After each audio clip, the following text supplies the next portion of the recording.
इस्लाम के शुरुआती दौर में मुसलमान बहुत कमजोर और मजलूम थे।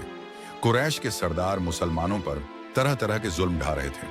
हजरत हमजा रजी अल्लाहु अन्हु के इस्लाम लाने के बाद उम्मत को थोड़ी हिम्मत मिली, लेकिन फिर भी छुपकर इबादत की जाती थी।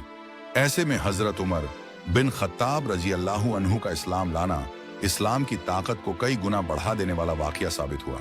अगर आपने भाग 7 हबशा की पहली हिजरत नहीं पढ़ा है तो पहले उसे जरूर पढ़ें। सीरतुन नबी भाग 7 हबशा की पहली हिजरत।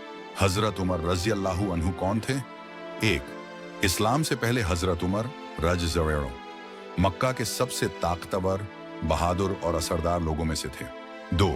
उनका खानदान कुरैश के मशहूर और इज्जतदार घरानों में से था। 3. वो बुद्धिमान, साफगो और तेज फैसले लेने वाले इंसान माने जाते थे। 4.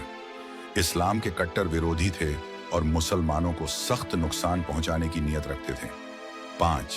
रसूलुल्लाह ने अल्लाह से दुआ की थी, ऐ अल्लाह, उमर बिन खत्ताब या अबू जहल, इनमें से किसी एक को इस्लाम की हिदायत दे दे। तफसीर इब्न कसीर। इस्लाम के खिलाफ उमर रज़ का गुस्सा। हजरत उमर रज़ इस्लाम के फैलने से इतने नाराज थे कि उन्होंने रसूलुल्लाह को कत्ल करने का इरादा कर लिया। एक दिन तलवार लेकर चल पड़े कि नबी को मार डालें। रास्ते में नुआयम बिन अब्दुल्लाह मिले। उन्होंने पूछा, उमर कहां जा रहे हो? उमर बोले, मोहम्मद सल्लल्लाहु अलैहि वसल्लम को खत्म करने। नुआयम ने कहा, पहले अपने घर की खबर लो। तुम्हारी बहन फातिमा और बहनोई सईद बिन जैद पहले ही मुसलमान हो चुके हैं। यह सुनकर उमर रज़ आग बबूला हो गए और सीधे अपनी बहन के घर पहुंच गए। बहन और बहनोई का ईमान। हजरत उमर रज़ ने देखा कि उनकी बहन और बहनोई घर में कुछ पढ़ रहे हैं। यह कुरान की आयतें थीं। जब उन्होंने इस्लाम कबूल करने की बात मानी तो उमर ने गुस्से में उन्हें मारना शुरू कर दिया। बहन का चेहरा लहूलुहान हो गया, लेकिन उनकी बहन ने डटकर कहा, उमर तू मार सकता है, लेकिन हमारे दिल से इस्लाम को नहीं निकाल सकता। ये अल्फाज उमर रज़ के दिल को छू गए।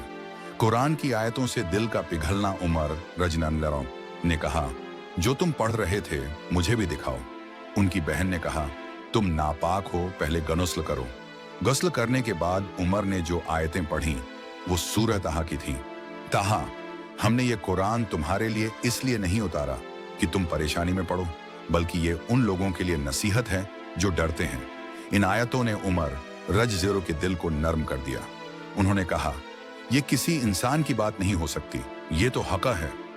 रसूलुल्लाह के पास जाना और इस्लाम कबूल करना। इसके बाद उमर रज़ सीधा रसूलुल्लाह के पास पहुंचे। वहां हजरत हमजा रज़ ने तलवार खींच ली, लेकिन नबी ने कहा, उमर को अंदर आने दो। जैसे ही उमर रज़ अंदर गए, बोले, या रसूल अल्लाह, मैं इस्लाम लाना चाहता हूं। रसूलुल्लाह ने अल्लाहु अकबर कहकर तकबीर बुलंद की और वहां मौजूद सभी मुसलमानों ने खुशी से नारा लगाया। हजरत उमर रज़ के इस्लाम लाने के फायदे। 1.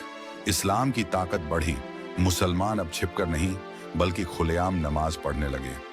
2. दीन की इज्जत में इजाफा हुआ। अब काफिर मुसलमानों को छेड़ने से डरने लगे। 3. मक्के की गलियों में तकबीर गूंजने लगी। पहली बार मुसलमान काबा में जमात से नमाज अदा करने लगे। नतीजा, हजरत उमर रज़ी अल्लाहु अन्हु का इस्लाम लाना इस्लाम की फतह की तरफ पहला बड़ा कदम था। इसके बाद इस्लाम और तेजी से फैला, लेकिन कुरैश ने मुसलमानों पर नए नए जुल्म ढाने शुरू कर दिए। नतीजा हुआ दूसरी हबशा की हिजरत और फिर ताइफ का सफर।